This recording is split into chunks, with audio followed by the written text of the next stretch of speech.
toi, t'avais des griefs envers Harry Osborn. Tu n'aimes pas sa transformation en bouffon vert. Oui, enfin, moi je trouve qu'il était...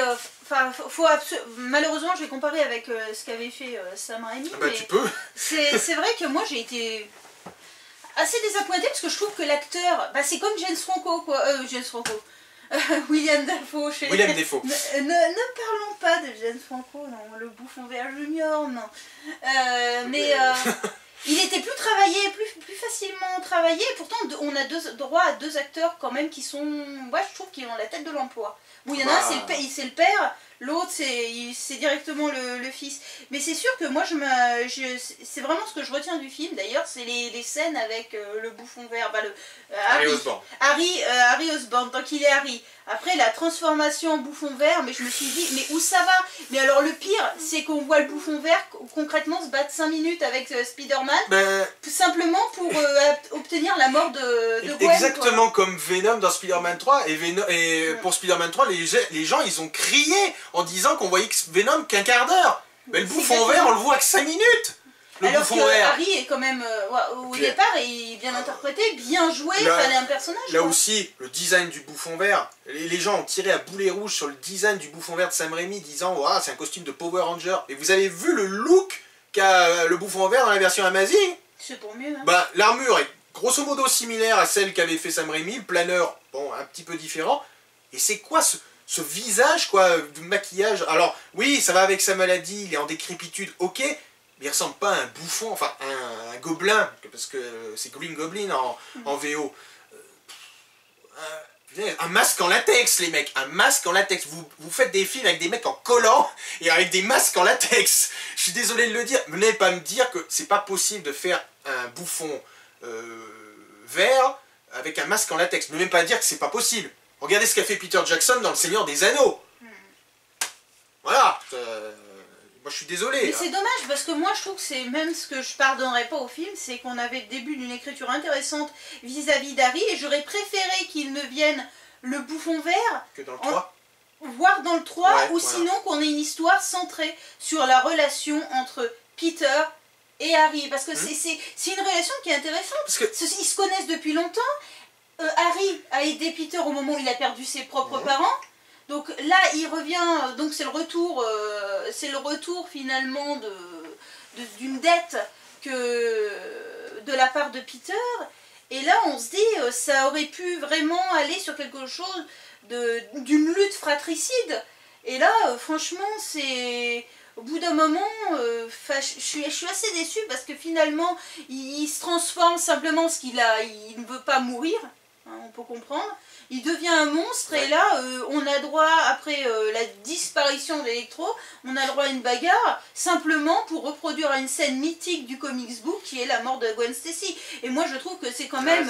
Et après, le pire, c'est quand on se dit, on voit une scène où on a Harry qui n'est plus temporairement le bouffon. Oui, ça, j'ai pas bien compris, à la toute fin, il apparaît et là, c'est genre, trouve-moi les meilleurs enfin, on va créer des ennemis pour casser les pieds en étant poli à Spider-Man. Alors là j'ai envie de dire, ça aurait été, soit on se centrait sur ça, vraiment sur un épisode qui aurait dû être The Amazing Spider-Man 2, soit on aurait fait ça dans un volume 3. Et pas de commencer finir avec Rhino, quoi. Ce que tu dis là, justement, l'histoire des Sinistres 6 là, qui est mis en avant, oui, puisque c'est ça, c'est les Sinistres 6, dans l'univers de Spider-Man, ils apparaissent dans le premier annuel en 1964, si je me trompe pas. Voilà, mettre 6 ennemis emblématiques de Spider-Man dans le même film, voilà, c'est l'idée de Sony. Ils avaient dans l'idée de faire une véritable franchise Spider-Man en faisant des spin-offs. Et le premier spin-off, ça devait être les origines des Sinistres 6, un deuxième spin-off sur Venom, et enfin Amazing Spider-Man 3. Comme le film Amazing Spider-Man 2 n'a pas marché, faut relativiser aussi, là chez Sony, un semi-échec, le film a quand même rapporté, je crois, plus de 700 millions de dollars. Oui, c'est quand même pas mal. C'est honorable. Hein. Bon, certes, il a coûté plus cher que le premier, il a rapporté moins, ça c'est sûr. Mais bon, bon, ils ont décidé, voilà, les 2 spin-offs poubelles, c'est tout juste si Amazing Spider-Man 3 n'est pas dans la corbeille aussi. Bientôt, vous allez voir, Spider-Man, il va rejoindre les Avengers, parce que là, ils ont fait un peu n'importe quoi. C'est bien beau de mettre les Sinistres 6, mais enfin, mettre 6 méchants, en plus, moi je trouve que ça pose un problème, parce que les Sinistres 6, ils ont jamais été dirigés par le Bouffon Vert. Enfin, en tout cas, pas par Harry Osborn. T'imagines, Harry Osborn, un jeune de 20 ans, se retrouve à la tête d'une équipe de 6 méchants qui ont tous leur caractère bien trempé, en particulier le Docteur Octopus, puisqu'il doit y être, puisqu'on voit les bras mécaniques. Je le vois mal, le Docteur Octopus, se laisser manipuler par un gamin. Ou alors il faut qu'il change complètement le personnage. Alors, mais bon. C'est même pour ça que c'était pertinent d'avoir un Bouffon Vert chez Sam Raimi âgé, c'est-à-dire commencer par le père. Parce que c'était là, il a un vécu, il connaît des gens, il a des C'est comme ça que c'est dans la BD. Je comprends pas cette manie de toujours commencer par Harry. Ça avait été fait dans le dessin animé de 90.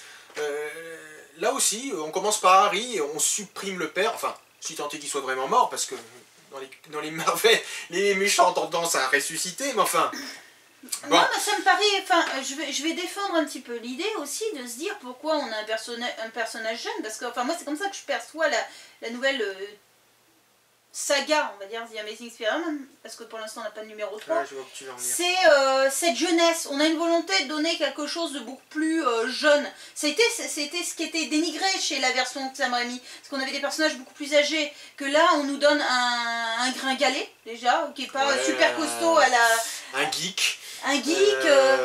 Donc, donc que le bouffon vert soit Harry, pour moi c'est pas déstabilisant dans le sens où ça rentre en cohérence avec l'idée qu'il faut rajeunir les personnages, les placer comme des ados, quoi. Pour devenir vraiment la némésis de Spider-Man, quoi, un héros jeune contre un méchant jeune, quoi. Parce que ça autant quand j'ai une vision, moi j'ai peut-être une vision old school et complètement fausse de Spider-Man, mais quand c'est vrai que moi j'ai connu le cercle des dessins animés, mais j'en ai des vagues souvenirs. Mais je trouve que c'est encore cohérent que dans la version Sam Raimi, que le Bouffon Vert soit quelqu'un d'âgé, parce qu'on rentre dans une relation en plus avec Peter Parker, à la limite d'une sorte de... Oui, une relation père-fils. Ouais, un transfert père-fils, oui. Il y a une sorte de transfert d'admiration aussi réciproque par rapport à ça, et qu'on n'a pas du tout là, donc c'est une vision... Enfin, moi je trouve que le fait qu'on ait un Bouffon Vert jeune, c'est pas un problème dans la nouvelle saga. Mais c'est le problème, c'est ce que je dis, c'est que ça aurait dû être le point central de l'histoire. Et pas de partir, on clôt le chapitre des parents simplement pour dire que Peter Parker, c'est le seul à pouvoir supporter le venin, sans avoir des déformations physiques telles que le Bouffon va le connaître. Ouais, bah super. On a l'intrigue Gwen Stacy, on sait que c'est une morte ambulante depuis la première image la première image qu'on voit, c'est-à-dire les rouages d'une montre. Ah oui, la montre, le temps. Là, de toute façon, moi j'en parlais, on en a parlé, et c'est ce que je retiens du film, c'est cette question du temps.